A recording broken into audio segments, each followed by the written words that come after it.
Assalamualaikum warahmatullahi wabarakatuh. Perkenalkan nama saya Ayu Muspitasari dan rekan saya Nur Isna Hafifah. Kami dari kelompok 4. Di sini kami akan mempresentasikan hasil kerja kelompok kami yang berjudul Konsep Keuangan Negara dan Daerah. Yang pertama ada keuangan negara. Definisi keuangan negara adalah semua hak dan kewajiban negara yang dapat dinilai dengan uang, serta segala sesuatu baik berupa uang maupun berupa barang yang dapat dijadikan milik negara berhubung dengan pelaksanaan hak dan kewajiban tersebut. Dalam penjelasan Undang-Undang Nomor 17 Tahun 2003 tentang Keuangan Negara dinyatakan bahwa pendekatan yang digunakan dalam merumuskan keuangan negara adalah sisi objek, subjek, proses, dan tujuan. Adapun 9 pokok keuangan negara yaitu yang pertama, hak negara untuk memungut pajak, mengeluarkan dan mengedarkan uang, dan melakukan sejumlah pinjaman. Yang kedua, kewajiban negara untuk menyelenggarakan tugas layanan umum pemerintah negara dan membayar tagihan pihak ketiga. Yang ketiga, penerimaan negara. Yang keempat, pengeluaran negara. Yang kelima, penerimaan daerah. Yang keenam, pengeluaran daerah. Yang ketujuh, kekayaan negara atau kekayaan daerah yang ditolak sendiri atau oleh pihak lain berupa uang, surat, berbagai piutang, barang, serta hak-hak lain yang dapat dinilai dengan uang, termasuk kekayaan yang dipisahkan dan pada perusahaan negara atau perusahaan daerah. Yang kedelapan, kekayaan pihak lain yang dikuasai oleh pemerintah dalam rangka menyelenggarakan tugas pemerintah atau kepentingan umum. Kesembilan, kekayaan pihak lain yang diperoleh dengan menggunakan fasilitas yang diberikan oleh pemerintah. Selanjutnya ada keuangan daerah. Keuangan daerah ialah berdasarkan peraturan Perda 12 tahun 2019 yang dimaksud dengan keuangan daerah adalah semua hak kewajiban daerah dalam rangka menyelenggarakan pemerintah daerah yang dapat dinilai dengan uang, serta segala bentuk kekayaan yang dapat dijadikan milik daerah berhubung dengan hak dan kewajiban daerah tersebut. Adapun 6 pokok keuangan daerah adalah yang pertama, hak daerah untuk memungut pajak daerah dan retribusi daerah serta melakukan pinjaman. Selanjutnya, kewajiban daerah untuk menyelenggarakan urusan pemerintah daerah dan membayar tagihan pihak ketiga. Yang ketiga ada penerimaan daerah. Yang keempat, pengeluaran daerah. Yang kelima, kekayaan daerah yang dikelola sendiri atau oleh pihak lain berupa uang, surat berharga, piutang, barang serta hak-hak lain yang dapat dinilai uang, termasuk kekayaan yang dipisahkan pada perusahaan daerah. Yang terakhir, kekayaan pihak lain yang dikuasai pemerintah daerah dalam rangka penyelenggaraan tugas pemerintah daerah atau kepentingan umum. Selanjutnya saya akan menjelaskan mengenai regulasi keuangan negara dan daerah. Berdasarkan ketentuan pasal 29 Undang-Undang Nomor 17 Tahun 2003 dalam rangka pengelolaan dan pertanggungjawaban keuangan negara, termasuk investasi dan kekayaan yang dipisahkan yang ditetapkan dalam APBN dan APBD, diberlakukan Undang-Undang Nomor 1 Tahun 2004 tentang pemberdayaan negara sejak tanggal 14 Januari 2004. Keberadaan regulasi dan peraturan perundang-undangan inilah yang menjadi dasar dan pedoman dalam pengelolaan keuangan negara yang dilakukan oleh pemerintah, baik pemerintah pusat maupun pemerintah daerah, agar dapat dipertanggungjawabkan kepada rakyat sebagai amanat. Baiklah, selanjutnya saya akan menjelaskan lembaga keuangan negara. Lembaga negara atau organ negara atau alat-alat perlengkapan negara menjadi satu kesatuan yang tak terpisahkan dengan keberadaan negara.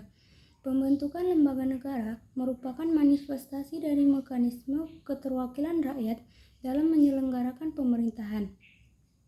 Artinya, pembentukan itu tidak lain untuk kepentingan rakyat, sehingga pembentukan lembaga negara harus mempresentasikan aspirasi rakyat.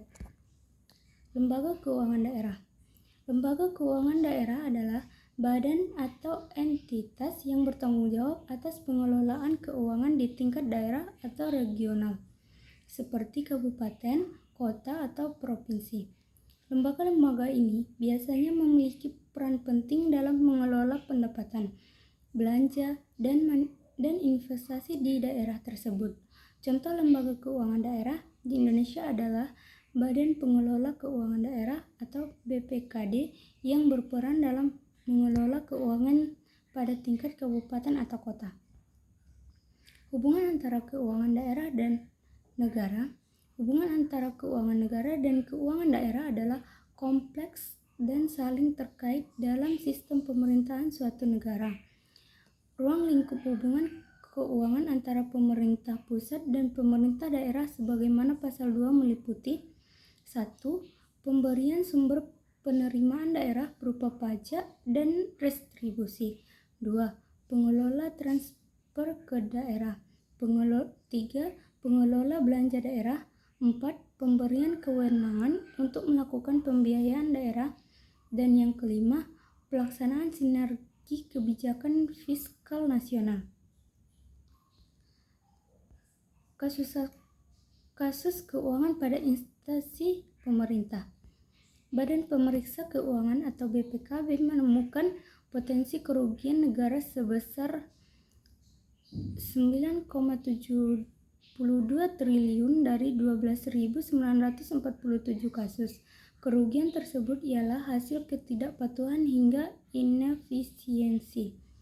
Hadi mengatakan sebanyak 3.990 kasus diantaranya merupakan ketidakpatuhan yang berpotensi merugikan negara sebesar 5,3 triliun. Sehingga 4.815 kasus ialah kelemahan sistem pengendalian internal atau SPI. 1.901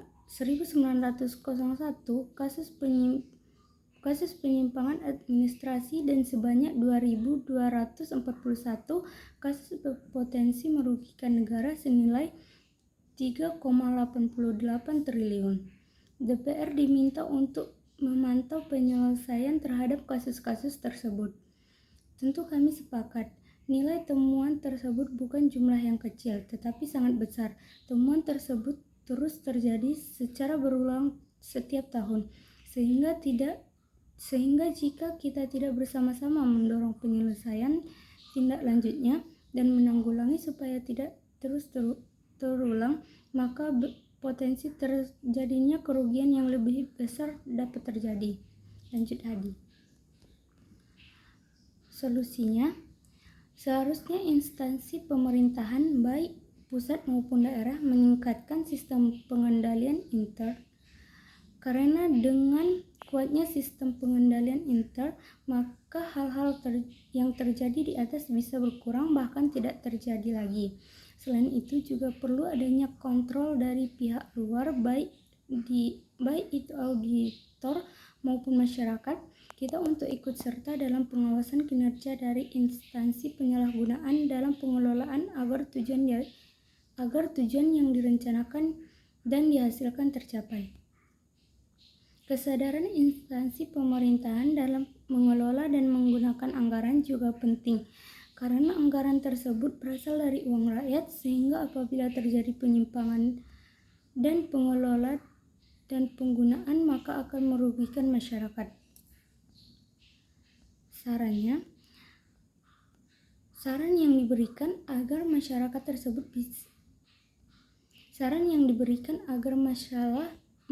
tersebut bisa diselesaikan adalah dengan memberikan pengarahan terhadap pegawai pemerintah dan juga memberikan pengetahuan agama yang mendalam, sehingga pegawai akan mengurungkan niat apabila ingin melakukan penyimpangan dan penyalahgunaan anggaran pemerintah. Yang kedua adalah pemerintah perlu untuk bersikap transparan dan akuntabilitas kepada pemerintah pusat sehingga daerah, karena dengan adanya transparansi dan akuntabilitas keuangan yang jelas, maka visi, misi, serta tujuan yang hendak dicapai akan bisa terwujud dengan baik sesuai dengan apa yang diinginkan. Dan yang terakhir adalah harus adanya evaluasi secara periodik dalam rangka untuk mempertanggungjawabkan dan melaporkan segala kegiatan yang telah dilakukan dalam pengelolaan anggaran pemerintahan.